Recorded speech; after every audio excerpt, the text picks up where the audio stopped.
Well, in this episode of You Will Eat the Boogs and You Will Like It, I stumbled upon really an old concept that is regenerating interest and in a dystopian way, and I'm not a fan. Hey, it's Dr. Toker, your friendly neighborhood colorectal surgeon, and I'm talking about something called Neutraloaf. Neutraloaf? The hell is that? Neutraloaf has actually been banned in the prison system. Apparently, they've been giving this to prisoners for some time because it's so unappealing. Now, it is nutritious. In other words, it's got your protein, your fats, your carbs.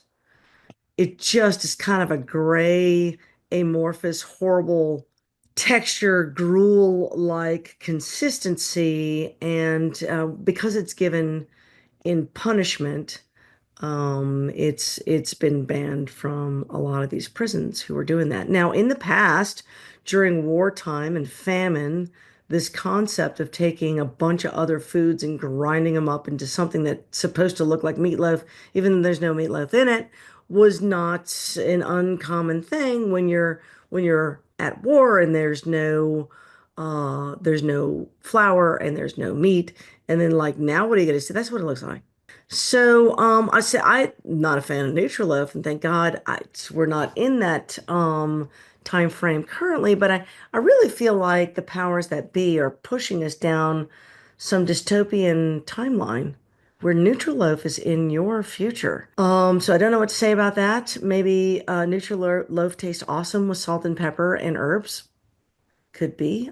It is vegetarian, so I'm pretty sure that's the push.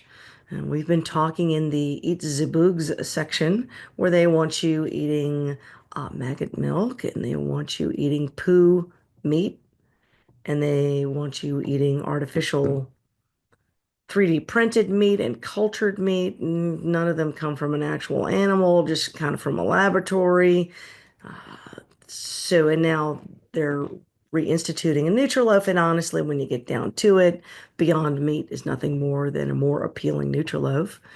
And so I'm not 100% sure where the powers that be are going with this, but I'm thinking support your local farmers, support your local meat producers and so that maybe we won't have to befall this problem. I might also say I'm going to make a stand, a plea to the powers that be, that if we're so concerned about feeding the masses, why don't we stop taxing our farmers to death? How does that sound? Why don't we stop allowing foreign corporate farm entities who subsidize their farms and drive down the prices of food, which then put out of business the small family farm? To me, why don't we try doing that? And then we won't be eating maggot milk or cockroach milk, which apparently is like that's soon coming to the market. Cricket protein is already there. The FDA has already approved 10% of your food can contain insect protein. 10%. Holy cow.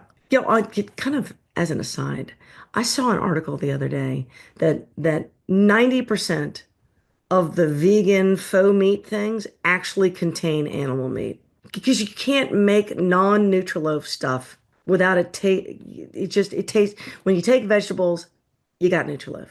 The only way to give it consistency is with God-given meat, which is why even the vegan stuff contains meat. That's the dirty little secret they don't want you to know. Anyway, I don't know. I don't like the dystopian future. I will not eat the bugs. And okay, so befriend a farmer. That's all I gotta say.